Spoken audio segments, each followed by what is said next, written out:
EbonyLife Film's latest movie, the charming romantic comedy titled The Royal Hibiscus Hotel, hit the cinemas right in time for the Valentine's season, and it is still hot and buzzing. Tonight on Moments, we chat with the creative minds who made the film a great success. But before we get to that, last week, Toke Makinwa said goodbye to the Moments team, but she will, however, always be a part of us.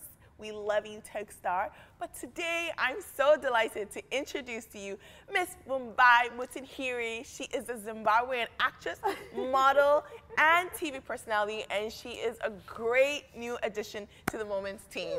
Well, Hey, it's my fake shaku shaku. Oh my gosh, it's so good to have you with us. It's great to be a part of this wonderful platform. I'm so excited and to work. This is the first time any of us are getting to work together, right? But we So know each other guests, sort of but socially and through the industry. Yes. It's just But now we get to lovely make having you magic. here. We This get is to brilliant. sparkle and shine. I'm excited about it. You know what I'm really excited is that, you know, yes, you live in Nigeria, but Yes. you are from Zimbabwe. Yes. And I know that you have, you know, amazing, just have an amazing perspective on life. And I'm really excited that people are going to get to share that, because I feel like whenever we have conversations, my brain is always just like, okay. Really? Okay, Yeah. I feel the same way, to be honest, about conversations with both of you. So I think we all have a lot to bring to the table. We all have our own unique flavors as well. Definitely, So we'll come definitely. together to make a beautiful cake.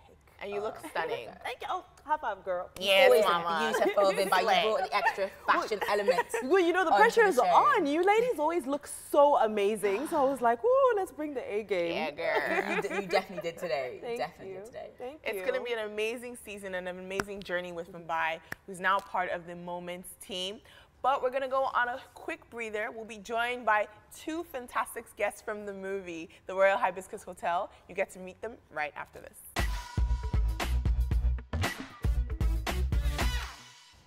Welcome back to Moments Nigeria. Today on the show, we're talking about everything to do with the movie, The Royal Hibiscus Hotel, and we are joined by two of its stars. Racheal Oniga is a veteran Nigerian actress who played the role of lover mama to the noble Sir Jide Kosoko, and also mother to the lover girl Zainab Balogun in the movie, The Royal Hibiscus Hotel.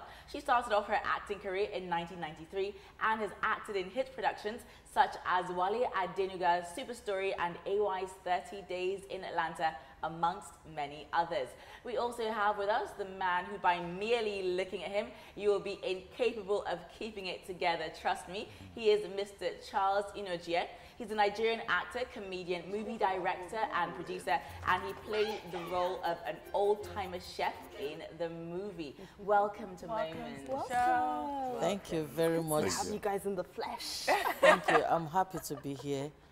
You know, to be sitting with lovely and pretty faces. I love pretty ones. We loved the movie. We were in stitches. And I have to come to your character, because you reminded me of my grandmother so much. That like troublesome, very feisty, but very prayerful, very loving mother. So was it hard for you to get into that character, or did it come quite naturally?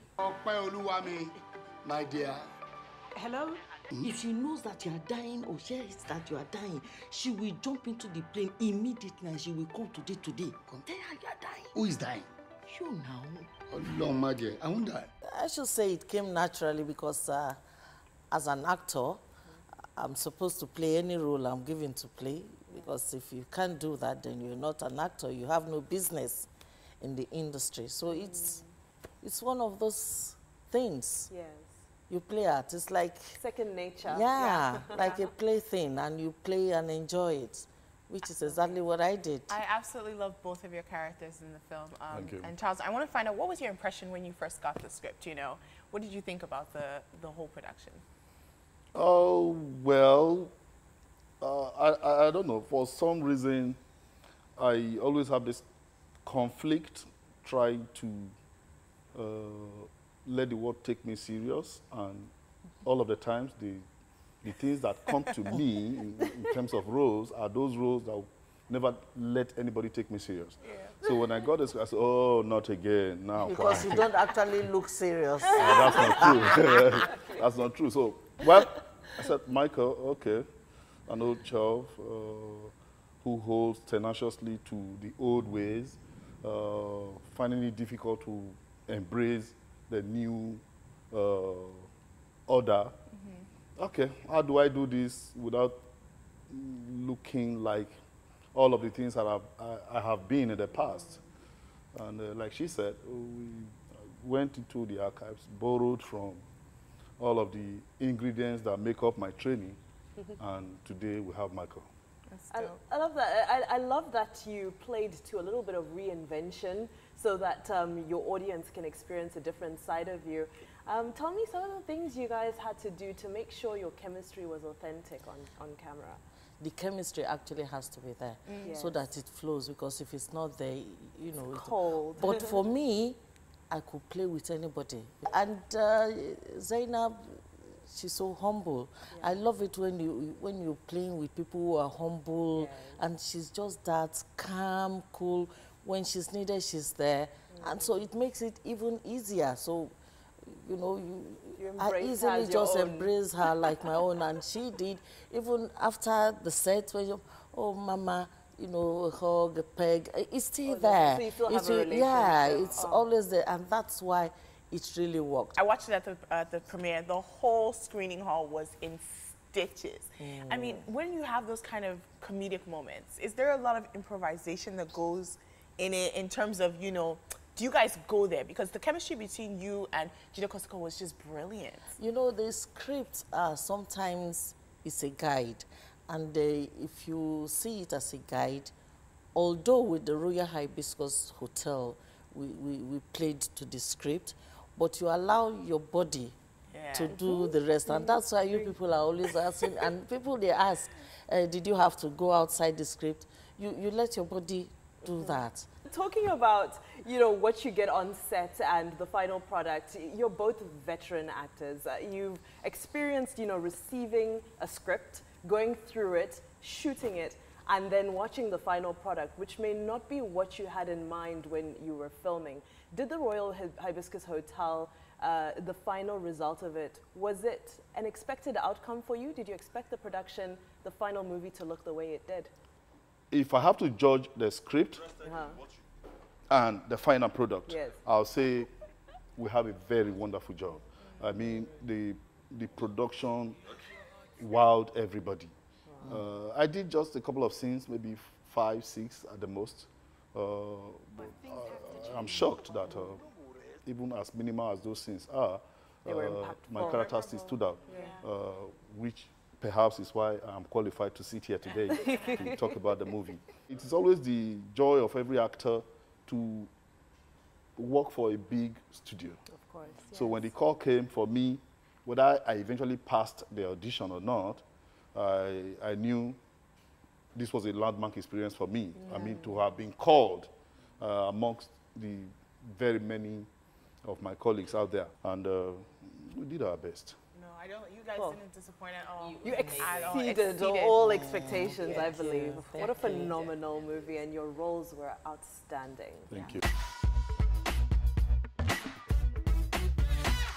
And we're back. We're still delving into all things from A to Z about the Royal Hibiscus Hotel movie. And we're going straight behind the scenes this time around. She is the head chef and founder of Heels in the Kitchen Food Service Company, which caters to clients' food needs and also runs a television show of the same name. She's also the creator of Nigerian Fusion Food Tour, and she made some magic happen with those dishes on the Royal Hibiscus Hotel film. Of course, she is none other than Chef Imoteda. Of course, full name, Adetomi Imoteda Aladeokomo. How did I do that? Did I hit the spot? You know, you are literally the only person I've not had to tell how to say my last name. Really? Like, you got it all. High five. High five. Well done. That's that was so amazing. dope, and she's not even Nigerian.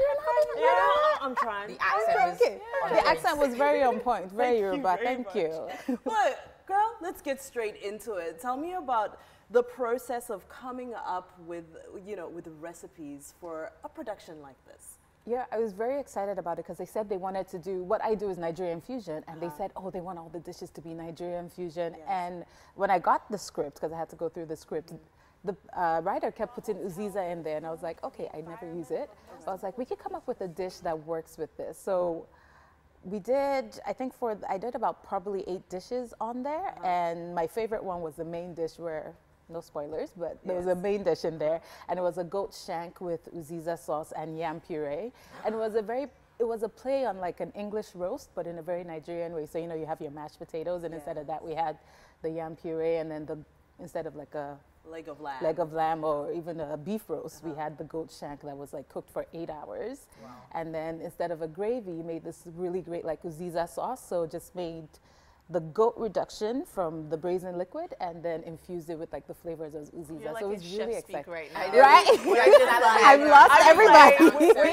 Up every last word, pun intended. What? Okay, sorry, yes. But it was really exciting, and just, I like that they really wanted that Nigerian feel to the food, because we have so much amazing food in Nigeria, and I feel like it doesn't get explored so much. Yeah, I want to ask you about that. Why do you think Nigerian and African food isn't, you know, like in the UK you have Chinese food or Indian food, but why do you think our African food hasn't really exported that well so far to this point? I think a majority of it is that we are so comfortable with our food that we don't see the value of it. Like, people tell you they love Nigerian food and they travel and they only eat Nigerian food, but how do you plate your Nigerian food? Like, you've seen the way we do our abula, massive bowls of amala. I just toss it in there, put the soup on top. And at the end of the day, people eat with their eyes. And Nigerian food typically is not too visually appealing. And it's not because the food is ugly, it's because of the way we plate it. Like, you can't, no matter what it is, if you give me a mountain of shoes, that's true. It's still going to be like, oh, that's a mountain of shoes. I don't want, like, I don't want to deal with that. And it's one of the things I'm trying to change with the Nigerian Fusion Food Tour, where I take Nigerian food and make it more appealing. So I think the first start would be to start plating our food better. Because there's no reason why we shouldn't have Nigerian restaurants all over the place like the Chinese do. Our food, we have the flavors, we have the variety, we have most of our dishes have umami, which is, I'm not going to go into chef speak again, but it's very important to taste if you want people, because it covers sweet, sour, savory. And we have that just naturally in our food. So there's no reason why it shouldn't export well. Excuse me, Chef Imoteda, thank you so much for your time. Thank you for having me, ladies. We really appreciate it. We look forward to seeing all your creations on the film. If you haven't watched it, you're dulling. You need to go out there and make sure you get it. You're watching Moments Nigeria. Today we've been talking all about the amazing movie, The Royal Hibiscus Hotel, and you guys, in a nutshell, at the premiere, I don't think there was any emotion I didn't experience at the screening. I laughed, I cried at the end when, I almost gave it away. I'm going to ruin it, and I won't give it away, but it's like a very heartwarming ending, and I think it's just the perfect Valentine's movie. Definitely. You know, I've been seeing throughout the month of February, I've been seeing a lot of celebrations of Black love. And I think this movie is so appropriate. You know, we tend not to romanticize African or Black love. So it's so beautiful to see it so close to home. You know, we don't need to watch the American romantic comedies anymore, romantic, what do they call them, dramedies? It's nice to be able to watch it in a relatable way. It was such a brilliant film. I'm so proud of everyone that was part of this movie. You know, a huge shout out to Zainab Balogun on her leading role. You killed it, girl. You killed it. You know, and I think the chemistry between her and Kenneth Okoli was brilliant. You know, it made me love love. Have you seen some of the pictures on social media where with the movie poster where guys are coming and stepping into Kenneth's position so they can hug Zainab in the movie poster? That's how the movie makes you feel. I just want to hold Zainab. I saw that. I was like, that's a bit creepy.